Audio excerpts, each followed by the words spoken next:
మంత్రంకు ఉన్నటువంటి శక్తి గురించి. ఎందుకు లేదండి, నేను 2 రకాలు చెప్తా. Yes, Swami. నేను చూడంది ఒకటి చెప్తా, చూసింది ఒకటి చెప్తా. Please, please.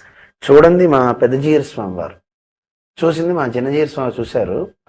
పెద్దజీయర్ స్వామి వారు తిరుమలలో 1000 కుండాలో యజ్ఞం చేస్తున్నారు. ఆ యజ్ఞం చేస్తున్న సందర్భంలో అక్కడ తిరుమల దేవస్థానం వాళ్ళు ఆ కొండ మీద నీళ్లు లేవండి, ఈ సమయంలో యజ్ఞం చేస్తే లక్షల మంది భక్తులు వస్తే తాగడానికి నీళ్లు ఉండవు కనుక మీరు కొండ కింద చేసుకోండి, మేము సప్లై చేయలేము అన్నారు. అప్పటికే యాగశాలన్నీ అయిపోయినాయట.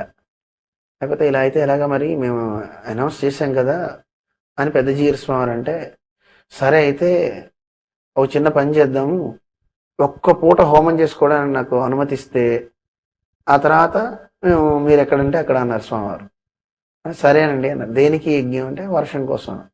నీళ్ళే లేవు, వర్షం వస్తుందా, వర్షం వస్తే నీళ్లుంటే ఇస్తారా? అయ్యో నీళ్లుంటే ఎందుకు ఇవ్వండి, మీలాంటి వాళ్ళు ఇక్కడ చేస్తా అంటే ఎవరొద్దంటారు అన్నారు. అప్పుడు పెద్దజీయర్ స్వామి వారు సంకల్పించి కారీరి అని ఒక వేదంలో ఒక యజ్ఞం ఉందండి. కారీరియా ఉష్టికామో యజేత అని చెప్తుంది. వాన పడాలంటే కారీరి అనే యజ్ఞం చేస్తే మంచి వృష్టి పడుతుంది. పెద్దజీయర్ స్వామి వారు ఆ యజ్ఞ కార్యక్రమాన్ని నిర్వహింపజేసే స్వామిని పిలిచి సంకల్పం తీసుకున్నారు. అయితే ఆయన చెప్పాడు, నేను యజ్ఞం అయితే చేయించగలను కానీ సంకల్పకర్త యొక్క ప్రభావాన్ని బట్టే ఉంటుందండి అన్నారు. మీకు ఎందుకని మీరు యజ్ఞం చేయండి, మిగతాది వెంకటేశ్వరుడు చూసుకుంటాడు అన్నారు స్వామివారు. పెద్ద స్వామివారు కారీరి యాగం ఆరంభించారు. దాంట్లో ఏమత్సాలేని గుర్రం తీసుకురావాలి.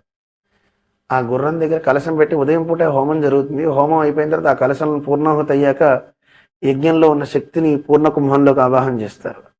ఆ పూర్ణ కలశంలో ఉన్న నీటిని ఆ గుర్రం మీద జల్లుతారు. నీళ్లు సహజంగా నీళ్లు పడగానే ఏ జంతువైనా జలధరిస్తుంది శరీరం. దాని నుంచి పైకి ఎగసిన నీటితో పాటు వాన పడాలని నియమం. విచిత్రం ఏమిటంటే ఆ యజ్ఞం చేసినప్పుడు వాన పడకపోతే మళ్ళీ సంవత్సరానికి అదే డేటికి పడుతుందని నియమం. ఇప్పుడు పడకపోతే అప్పుడు పడుతుంది అన్నాడు ఆ అర్చక స్వామి.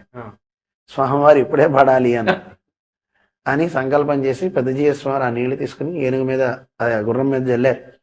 ఎప్పుడైతే ప్రోక్షణ జరిగిందో దాని శరీరం నుంచి ఎగసిన నీటితో పాటు పెద్ద వాన ఒక తిరుపతిలోనే కాదు దేశమంతటా పడింది.